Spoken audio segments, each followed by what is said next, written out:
Hi, and welcome to the AteTips podcast, a space for real stories, honest conversations, and things we wish to hear out loud.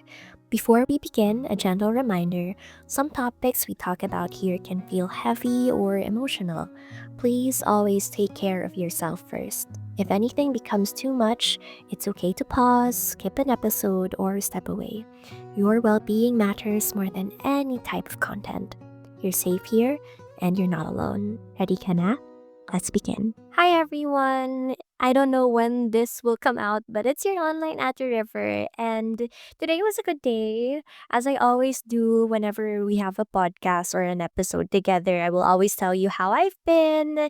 In a way, parang kamustahan na rin natin to together. But this morning, no, this dinner, just a while ago, I had a girls' dinner with my good friends from my previous school. It was STC. So all girls kami. And it's just really cool kasi we haven't gotten together for a really long time. And I was able to hear about them.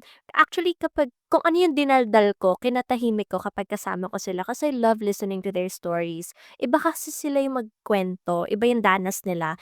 And it just really grounds me to where I am now. And it made me think how old we were. Kasi sobrang iba na talaga yung mga pinag-uusapan namin. And it's just funny kasi parang we came from the same, we aligned in our lives and we made sure that we will always be aligned in each other's lives wherever we may be. And we've changed so much. I mean, they're in good, healthy, long-term relationships. They're going through a lot, of course, in their lives. We're about to graduate. Yung isa kong friend, both of them shifted from their initial courses, but they're thriving where they are now. They glowed up, they grew up. And yung isa sa mga kaibigan ko, ever since freshie year, grabe talaga, academic weapon talaga siya. And she would always overload when it comes to units kasi kailangan niya rin habulin yun because she shifted out. But anyway, that's her story. It's just really good to know that sabay kaming graduate and that will be this July. And yung isa naman naming friend, parang may 1 year pa siya in UP, which is completely normal. You know, when you're in UP, it's like, an unspoken rule na you don't ask people kailan ka graduate or when did you graduate, but instead you ask them for their student numbers. Kasi dun mo malalaman kung anong batch mo.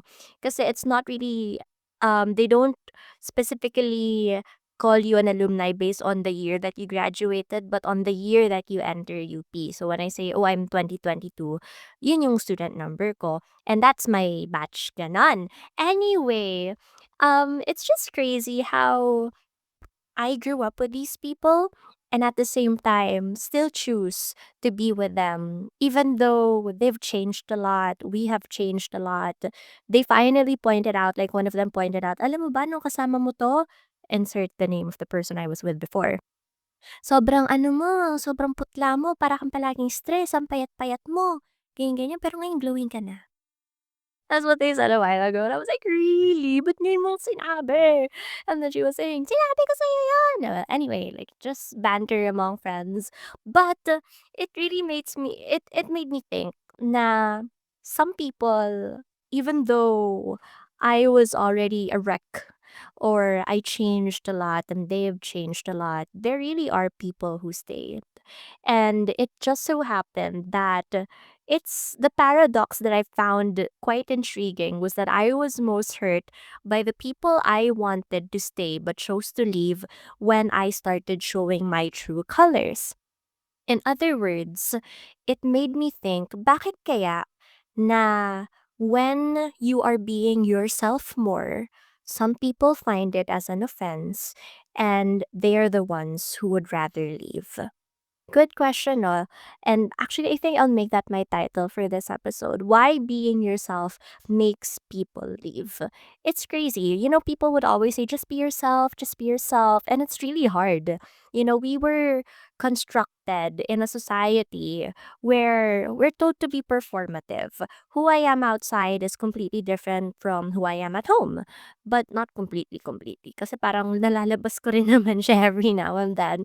And in fact, my parents would be like, Bea, umayos ka. Or Bea, alalahanin mo, ganyan ka. Sometimes my dad thinks na It's a blessing and a curse for me. And actually, I even also think that it's a double-edged sword. For me, I'm very honest. Like who I am as a person, ganun talaga ako kapag nakilala ako. And if I'm being hurt, I will outright tell that person that you're hurting me. Like, hindi ako nagmumushi-mushi when it comes to a person. In fact, sabi ko nga, sana skill ko rin yung pagiging plastic. Kasi it's an important skill when you grow up. I know, I should be the one telling you, no, you should be authentic. Actually, plasticism, I don't know what I call it. But being plastic actually really helps. Kasi the more professional term for it is being professional or being civil. Pero ganun kasi ang life, eh. May mga taong makakasama mo na ayaw mo, aayawan mo at aayawan ka rin. Pero dahil magkasama kayo in life, wala kayong magagawa kundi tiisin yung isa't isa at dahil dun naging plastic kayo. But I can't do that. If I don't like the person, hindi ko talaga kayang itago. Parang ang nangyayari pa is I would leave the space because I'm uncomfortable. If that's who they are, I don't like it. Like, it's not conducive for the energy that I am allocating in that space. And I would rather be with the people who are true to me and in the same way that they are true to themselves. In other words, hindi nila ako paplastikan kasi kung ano yung sa tingin nilang ako, yun din yung asta na ipapakita nila sa akin. So, if I'm being kind to them, they will also be kind to me. Pero there are people who will only want to be kind to you because they want something from you. And I guess this is a skill that you can learn eventually when you grow up. It's like a spidey sense, gano'n, spider sense, spidey sense. Pero mase-sense mo na 'yun eventually kapag ginagamit ka lang ng isang tao, if the relationship is transactional.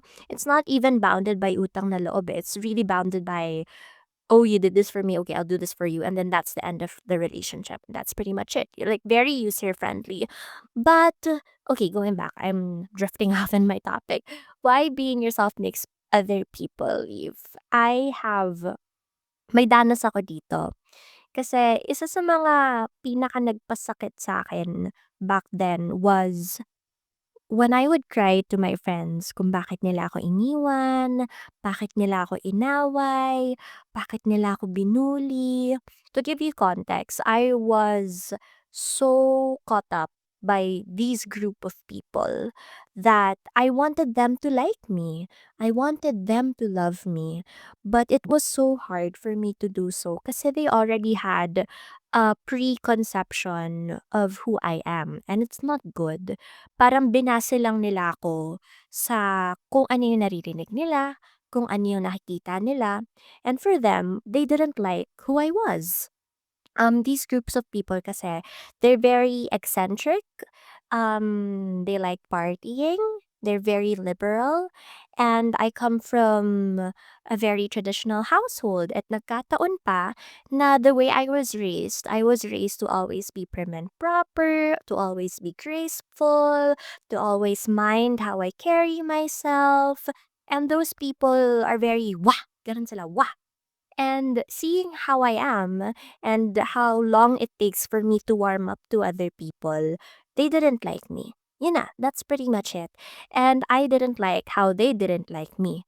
Kasi parang for the longest time, sabi ko, anong problema sa akin? Parang this is how I was raised.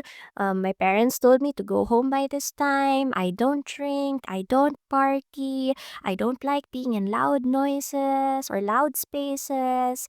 Hindi naman ako green-minded. I don't make sexual innuendos as jokes. I'm just boring. I guess that's for me. For them, siguro, I was really boring. And they didn't like that. And they showed that they didn't like me. In fact, parang medyo nararamdaman ko yung pagiging plastic nila sa akin. Because there were so many times that they would look at me up and down. Tapos they would make those, yung mga pahapyaw na parinig. I mean, I'm not stupid naman. Like, I can get it. But I wanted them to like me really badly because someone I like is someone important to them. So parang ako naman, okay, sige, I will do my best for them to like me. But the more that I tried to change myself, the more I hated myself. But the more that I stayed true to who I am, the more they didn't like me. The more they would rather leave. And it made me think na for some people, if they don't like you, they will outright tell you, or it's up to you on how you would react to it. And more than likely, when people don't like you, best to just leave them be. Kasi wala ka nang magagawa. Kung pipilitin mo lang yung sarili mo na magustuhan ka nila, girl, I am telling you, iiyak at iiyak ka lang, nagsasayang ka ng panahon. 'Cause there will come a time na mahihirapan ka rin na magpanggap, and when you shatter all your masks, those people will be the very first one to leave you, and you will be left with no one with you, and we don't want that. 'Cause people will only like you if you are agreeable, if you bend to their will, you're quiet when they hurt you, you're an easy access, you understand or you compromise at your expense. In other words, you're a pushover. And I know the word pushover is it's a big and heavy word. Pero the way I define pushover kasi is wala kang boundary sa sarili mo. Yung, kumbaga chameleon ka. Kung anong gusto ng tao sa'yo, gagawin mo kasi gusto mong magustuhan ka nila. You're a pushover. That's just it. And that's very dangerous if nasanay kang ganun ka. Kasi magkakaroon ng punto sa buhay mo na magiging mag-isa ka, and you will be terrified not of the world around you but of yourself because you don't know who you are. And that's hard. You will only live once. And it's gonna be even harder kung tumanda ka na hindi mo kilala yung sarili mo. And by then, you feel like nagsayang ka lang ng oras. You will live the rest of your life with a lot of regret. I know being in your youth means exploring, figuring out who you are. But if figuring out who you are comes at the expense of fitting in molds where you don't belong, then it's not worth it. I guess this is my way of telling you na being yourself doesn't mean that you're being a pushover for other people. It just means that you're pushing the wrong people out. That's a good way to put it, no? And it was also a very difficult lesson for me to learn because I love pleasing others. Yes, okay, I would say that I'm kind of a people pleaser, but a people pleaser in a sense that I want them to keep seeing the good in me. And that's because I know that I have a lot of good to show to the world. But sometimes that good will come off as something pretentious for others. In fact, nung senior high ako, natawag akong pick me. Ilang beses ako natawag na pick me. I'm like, kasalanan ko ba na pinalaki akong prinsesa ng aking pamilya? 'Di ba, hindi. So, parang those things are just really under circumstances or under different circumstances. And more than likely, they don't like you because they want something you have that they don't. And ang napansin ko, when I would psychoanalyze my past, 'di ba I told you na the way I was raised, parang they would always tell me to always carry myself with grace, to always be prim and proper, speak when I'm spoken to, but if I speak, make sure that it's something worthwhile. Those people are really loud. And ang napansin ko, when they tend to be performative, I do something easily which they don't. And that is carrying myself with grace. When I enter a room, I know how to be charming, ganon. I don't have to be loud to be charming. But for them kasi, nahirapan ako kasi nga loud sila, 'di ba? So parang kailangan ko rin magpaka-loud, eh, hindi nga ako loud. Siguro loud lang ako kung kasama ko yung pamilya ko, yung like very closest of friends ko. But aside from that, always carry yourself with grace. That's what my dad and my mom would always tell me before. And literally, the way they conditioned my life, they made me go to an all-girls school who is known to produce women of grace. So, ako yung resulta nun.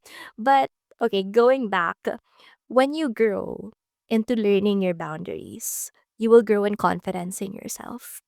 And when people see that you are confident with who you are, they will envy you. because the last thing or the most difficult thing people strive to learn is learning who they are and accepting who they are. But, nagawa mo yon, kinaya mo yon, at nauunawaan mo yung sarili mo dahil inuna mo yung sarili mo. So really, that's why people leave. And if people leave, that's okay. It just means they don't have what you have. And that also doesn't mean that you will be alone for the rest of your life. Again, I will always tell you, kapag inuuna mo yung well-being mo, yung mental health mo, yung kung ano yung kakabuti mo, people will eventually align with where you are. People will gravitate to the energy that you give. And if you give kindness and if you give gentleness, kind and gentle people will find your way. And that's the beauty of falling in love with yourself. So, if you should fall in love with yourself, does that mean you will make more people leave? Not really. But you're just plucking the weeds out for you to grow, to become a better fruit. Diba ganon? So really, if you choose to be yourself and people leave, that's totally fine. Because it only means or it only reveals the people who are staying only because you are easy to bend and you are a pushover in their eyes. Once you stand up for yourself, the weeds will go frolicking away. And that's okay because it gives you more space to hone and improve who you are. And that is what we want. Okay, so wherever you may be, I hope you are safe. If it's morning, good morning. And if it's night, I hope you and your thoughts are sound. I'll see you in the next one. Bye bye. Hi, this is your online at the river. Thank you so much for being here. If you feel called to, you can rate the podcast, follow, or share your thoughts online. No pressure, just gratitude. Take care of yourself and see you at the next one. Bye.